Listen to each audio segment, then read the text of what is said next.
Do you think that Melbourne attracts a large number of tourists and why? Tourists in general, it does. I think Sydney still wins if you're talking about like international tourists, but from a sports and major events perspective, then certainly Melbourne probably does more than its fair share. Yeah. So if I think it's a hard one because every year is different because major major events come and major events go, and sometimes Sydney will do something like I don't know US college football as an example, and we'll do you know, and then whereas we get like F1 tennis. Like sort of really regular events, whereas Sydney are pretty good at doing sort of a one-off, really large scale, one-off sort of scale events.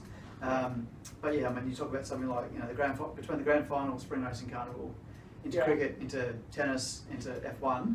Yeah, because everything happens the same. Yeah.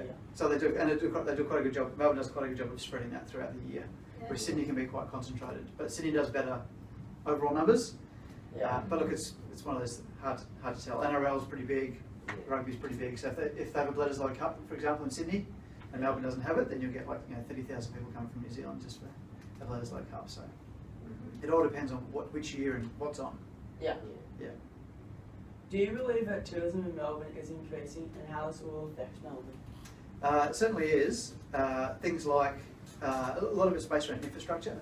So things like the port, where you've got the huge cruise ships that come in. Like every city almost in the world is asking for a bigger port, just because the ships get bigger and bigger and more people come on them. But yeah, the competition's pretty fierce in the sports and event space as well, between all the cities. You know, someone like Adelaide, brand new oval, everyone wants to go to the Adelaide Oval. So the competition, it's all about infrastructure. So who's got the better stadiums? Do you have enough hotels to look after all the people who want to come? So Melbourne and Sydney are pretty good like that because they're sort of big tourism cities. Whereas some of the smaller cities, Brisbane, Hobart, Adelaide, Perth, for a really massive event, they can sometimes just the hotels struggle. You're not going to build hotels just for one thing. So, so Melbourne does really well like that. Like Flemington's getting upgraded. They're talking about building another stadium here as well.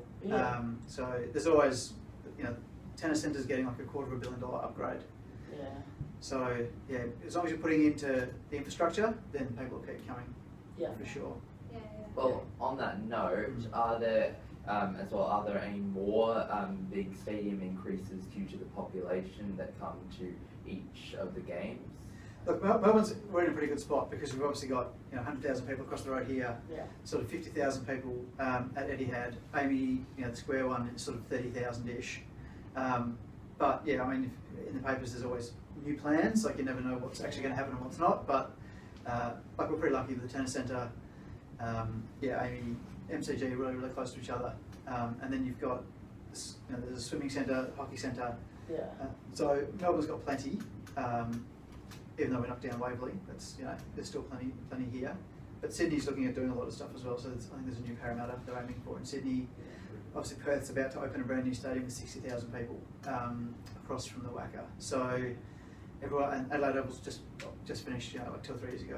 So every city will be doing something in this space. It just depends on what events they can get and how much the government wants it. Some governments are really pro getting tourists, and if you have a premier of a state who's also the state tourism minister, then you find there's a little bit more that goes into it. Otherwise, someone else has to yell at the premier and try to get more money. So, but everyone does it differently. I mean, in Queensland, all the stadiums are run by the government, whereas here they're all run sort of individually. So it's just different every state you go to. But